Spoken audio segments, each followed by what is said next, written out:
नमस्कार दोस्तों, स्वागत है आप सबों का मेरे चैनल फिजिक्स प्लस 2 में। बाय सुरेश सर एक बार फिर आपके साथ। आज हम जिस वीडियो को लेकर के आए हैं वो है एक ऐसे विभूति का जिसको हमने खो दिया। भारत के एक सपूत कह सकते हैं आप, श्री बिंदेश्वरी पाठक, सुलभ इंटरनेशनल शौचालय के संस्थापक का कल मंगलवार 15 अगस्त 2023 को निधन हो गया। ऐसे शख्स, ऐसे व्यक्ति जिसने खुले में शौच से मुक्ति के लिए एक साहसपूर्ण अभियान चलाकर देश को ऐसे घिनौनी कार्य से मुक्त करने का कोशिश किया। ऐसे सपूत को पूरा देश सलाम करता है, नमस्कार करता है, लेकिन कल वो इस दुनिया से विदा हो गए। इसलिए भारत देश को ही नहीं विश्व को भी इससे एक बहुत बड़ी क्षति हुई है। आइए थोड़ी सी जानकारी उनके बारे में हम लोग आज शेयर करेंगे। और ये एक ऐसे शख्स थे जिससे रिलेटेड एक तो क्वेश्चन जीके में आपको जरूर पूछा जाएगा, इसलिए करंट वीडियो है, शुरू से अंत तक आप बने रहेंगे और जानकारी हासिल करने की कोशिश करेंगे। सुलभ शौचालय के संस्थापक श्री बिंदेश्वरी पाठक का निधन 15 अगस्त 2023। आइए जानते हैं उनके बारे में। पहले देखिए यहाँ पर है ये उनका जन्म कहाँ हुआ था, हम लोग जानना चाहेंगे उनका जन्म कहाँ हुआ था। थोड़ी हिस्ट्री बताते हैं उनका, देखिए फिर उनके कार्य पर आते हैं। श्री बिंदेश्वरी पाठक का जन्म 2 अप्रैल 1943 को बिहार के वैशाली जिले के रामपुर बघेल गांव में हुआ था।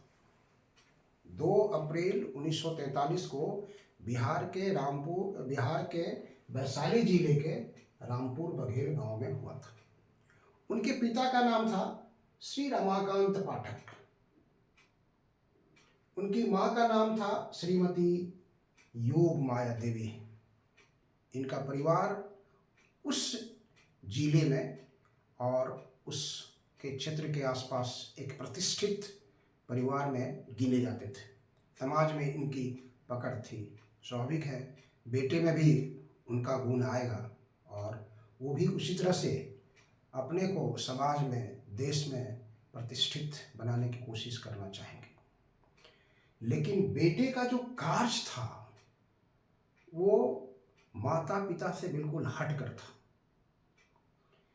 श्री बिंदेश्वरी पाठक का कार्य था खुले में शौच से लोगों को मुक्त करना, हाथ से मैला ढोने की जो प्रथा थी उनको दूर करना। ऐसे घिनौनी कार्य से जो व्यक्ति इसमें संलिप्त होते थे, समाज उससे छुआछूत की भावना रखता था और ऐसे व्यक्ति को वो मुक्त करना चाहते थे। एक ब्राह्मण परिवार का लड़का एक अछूत जात के प्रति डिवोटेड होकर इस तरह के कार्य को करना के कारण उन्हें समाज में कुछ उपनाम से भी जाना जाने लगा। क्या क्या उनको उपनाम दिया गया, देखिए। शौचालय क्रांति का जनक उनको कहा जाने लगा, शौचालय क्रांति का जनक कहा जाने लगा उनको। सफाई का पायनियर के नाम से भी जाना जाता है उनको, सफाई का पायनियर। आपको पूछा जाएगा सफाई का पायनियर किसको कहा जाता है, श्री बिंदेश्वरी पाठक। शौचालय क्रांति का जनक किसे कहा जाता है, श्री बिंदेश्वरी पाठक। अब इसमें ये समझने की बात आएगी कि अगर एक उच्च जाति का लड़का है और अछूत जाति के प्रति डिवोटेड होकर के कार्य करना चाहता है, आखिर इस तरह की भावना उसके दिल में आई कहाँ से। तो इनके पीछे 3 रोचक किस्से हैं, 3 तो कहानियां हैं, प्रचलित है, कहानियां नहीं कह सकते हैं, यह सच्चाई है जो उनके जीवन में घटी है और उन्होंने ही इन कहानियों का वर्णन किया है। पहली कहानी हम आपको बता रहे हैं, बांस टोकरी वाली कहानी है। मैंने उनके परिवार में बांस से बने हुए सामान की, जैसे डाला है, सुप्ती है, टोकरी है, इस सब को पहुंचाने के लिए वो बांस बनाने वाली एक महिला आती थी घर पर। आंगन में बांस से बने सामानों को लेकर के आती थी, आंगन में बैठती थी। वो सामान देने के बाद जब चली जाती थी तो श्री बिंदेश्वरी पाठक की जो दादी थी वो उस जगह को गोबर से उसकी लिपाई होती थी। उसके बाद गंगा जल से छिड़काया जाता था उसको शुद्ध करने के लिए। इस बात को श्री बिंदेश्वरी पाठक, जब उनका एज उस समय लगभग 6 से 7 साल था, बार बार देखते थे तो उनको कुछ अजीब लगता था। उन्होंने एक बार दादी माँ से पूछा कि दादी माँ, आप ऐसा क्यों करती हो? तो उन्होंने कहा कि ये अछूत जात के लोग हैं, इनके संपर्क में आने से हम लोगों में कुछ बदला जाएगा, इसलिए हम लोगों को इससे दूर रहना चाहिए। जबकि देखिए, उनके हाथ से बनाया गया बांस के सामान का वो उपयोग कर रहे हैं, वहाँ पर छुआछूत नहीं है। लेकिन जहाँ पर बैठी हुई हैं उनको पवित्र करने के लिए गोबर से लिपाई किया जा रहा है, गंगा जल से छिड़काव किया जा रहा है। इस बच्चे के मन में एक ख्याल आता था कि आखिर इनको छू लेंगे तो हमको क्या होगा, इसलिए कभी कभी जा कर के उस औरत को छू लेते थे तो देखते थे कि हमें क्या परिवर्तन आया। तो कुछ परिवर्तन तो उनको नजर दिखाई पड़ता था। एक बार इन्होंने क्या किया, श्री बिंदेश्वरी पाठक ने 6 से 7 साल की अवस्था में एज था उनका, उस औरत जो टोकरी बना के आती थी उनको पैर छू के प्रणाम कर लिया। इसको देख लिया परिवार के लोगों ने, परिवार में कोहराम मच गया कि एक ब्राह्मण के लड़का ने अछूत औरत को प्रणाम कर लिया। इसको बुला करके बहुत इस पर टॉर्चर किया गया। उसके बाद जानते हैं क्या हुआ? उन्होंने लिखा है कि मुझे गोबर खिलाया गया, गोमूत्र पिलाया गया, और ठंडा का दिन था, जाड़े के दिन में नहलाया गया, बाद में गंगा जल छिड़काया गया। मैं कुछ विरोध नहीं कर पाया क्योंकि मेरे पास उस समय ऐसा करने की साहस नहीं थी, लेकिन इस छुएछूत की भावना के प्रति उतना ज्ञान भी नहीं था, इसलिए मैं चुपचाप सहन कर लिया।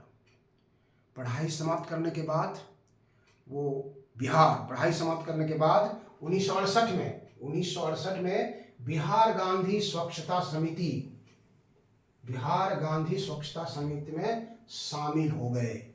शामिल होने के बाद वहाँ पे लोगों में ऐसे घिनौने कार्य से मुक्ति के लिए अभियान चलाने का संकल्प लिया गया और निर्णय हुआ कि जो व्यक्ति इस अभियान में शामिल होगा उसको ऐसे लोगों के संपर्क में कुछ दिन रहना होगा।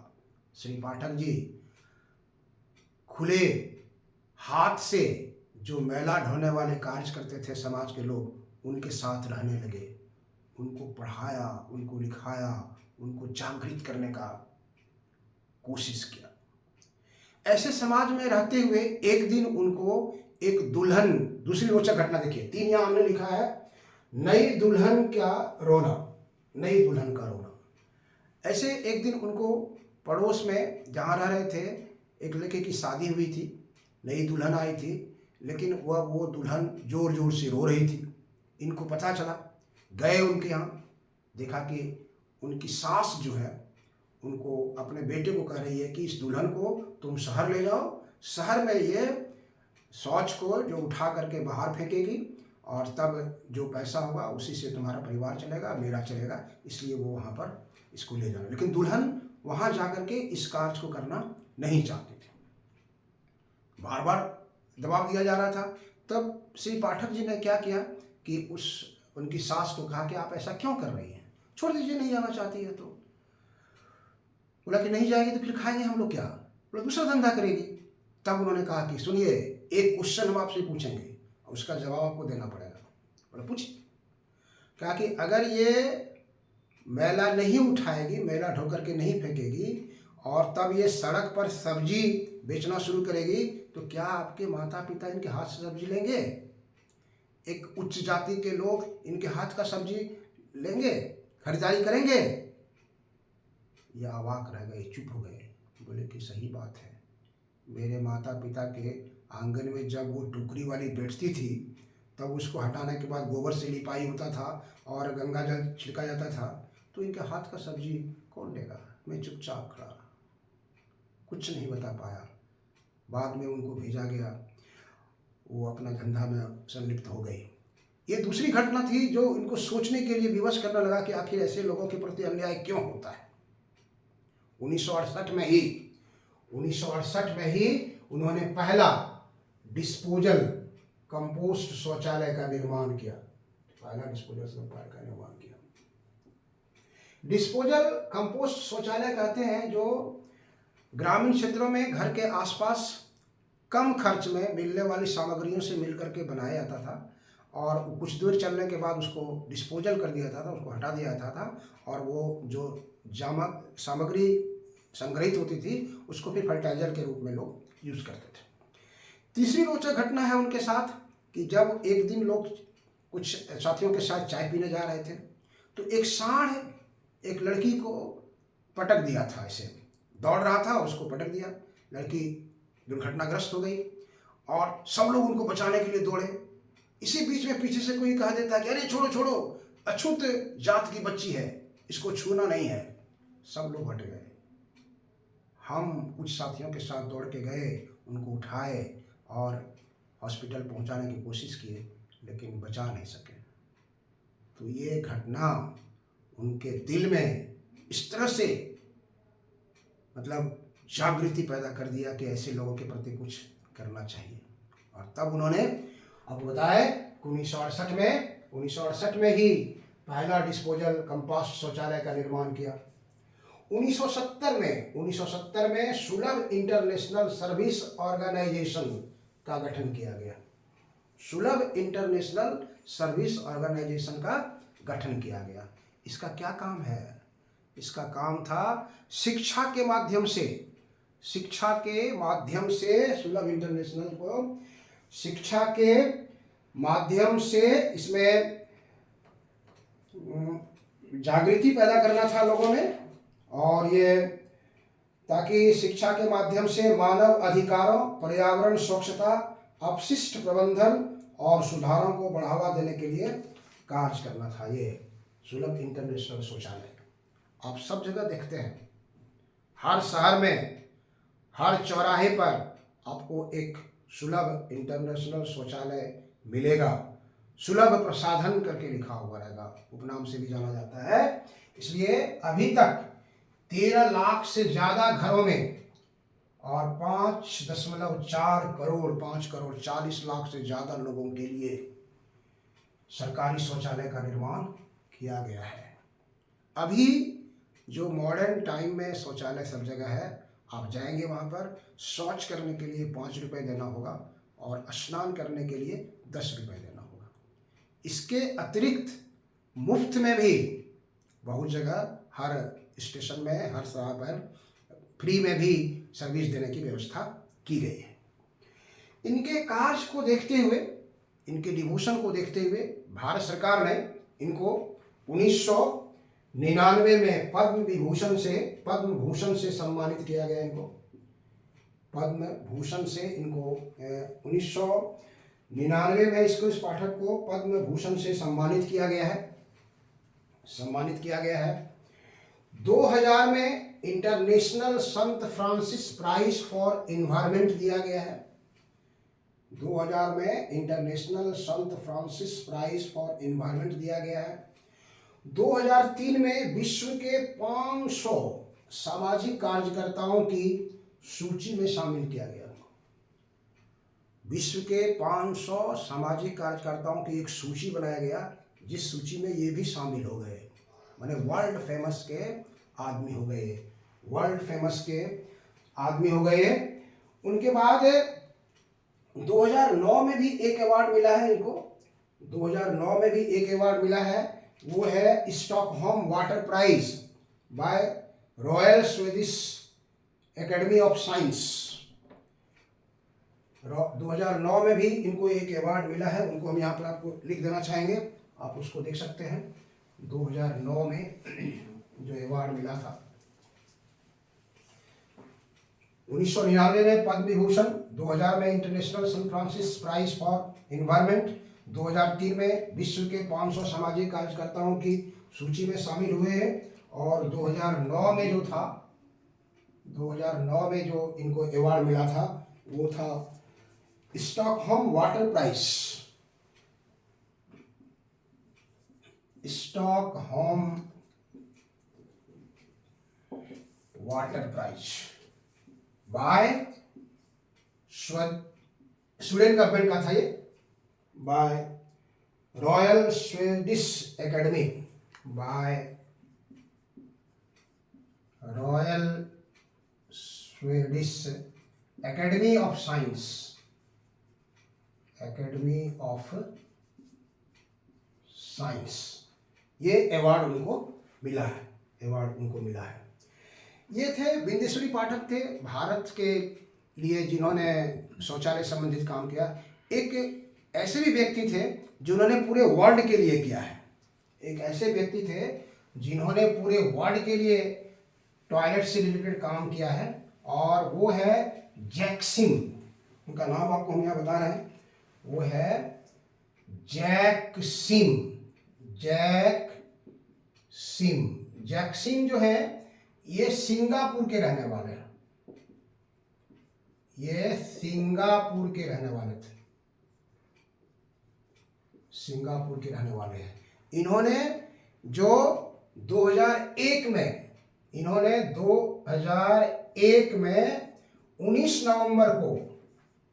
नवंबर को World Toilet Organization, World Toilet Organization, World Toilet Organization की स्थापना की, और 19 नवंबर को वर्ल्ड टॉयलेट्स डे बनाने का निर्णय लिया। श्री बिंदेश्वरी पाठक से उनकी मुलाकात हुई और उन्होंने कहा कि ठीक है, हम लोग हर साल 19 नवंबर को वर्ल्ड टॉयलेट्स डे मनाएंगे। और इसकी मान्यता 2013 ईस्वी में यूएनओ के द्वारा यूनाइटेड नेशंस ऑफ ऑर्गेनाइजेशन भी इन लोगों के कार्य से प्रेरित होकर 19 नवंबर 2013 को सहमति दे दी कि ठीक है, 19 नवंबर को वर्ल्ड टॉयलेट्स डे के रूप में स्वीकार किया जाता है, और इसलिए हम लोग हर साल वर्ल्ड टॉयलेट्स डे मनाते हैं। कितने तारीख को? 19 नवंबर को। उस समय थीम जो रखा गया था उसको मनाने का, उसका था कि विकास के क्षेत्र में कोई ना छूटे, विकास के क्षेत्र में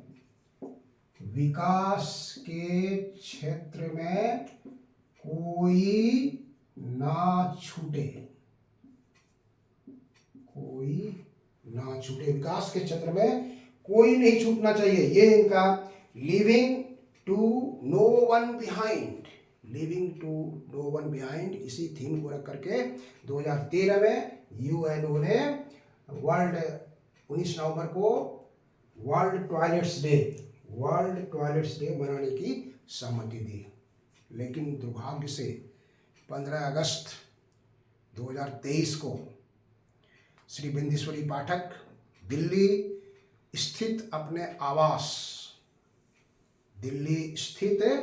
अपने आवास में, जिसको सुलभ गांव कहते हैं, महावीर इनक्लेव में सुलभ गांव है उनका आवास, वहां पर 11 बजे झंडोत्तोलन किए। झंडोत्तोलन करने के बाद 5 मिनट का उन्होंने संबोधन भी किया। संबोधन करते करते उनको अटैक आ गया और वो वहीं पर गिर गए। उनको उठा करके एम्स दिल्ली पहुंचाया गया, लेकिन डॉक्टर उनको नहीं बचा सके और वो इस दुनिया को छोड़कर हम लोगों से अलविदा कह करके चले गए।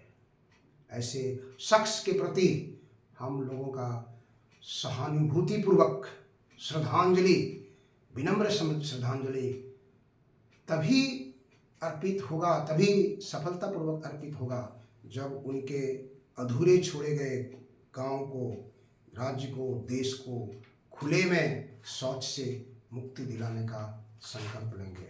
इसलिए ऐसे शख्स को ये देश के साथ हम सभी श्रद्धापूर्वक नमन करते हैं, और जहाँ भी जाए स्वर्ग में उनको स्थान दे, ये हम लोग उनसे दुआ करते हैं।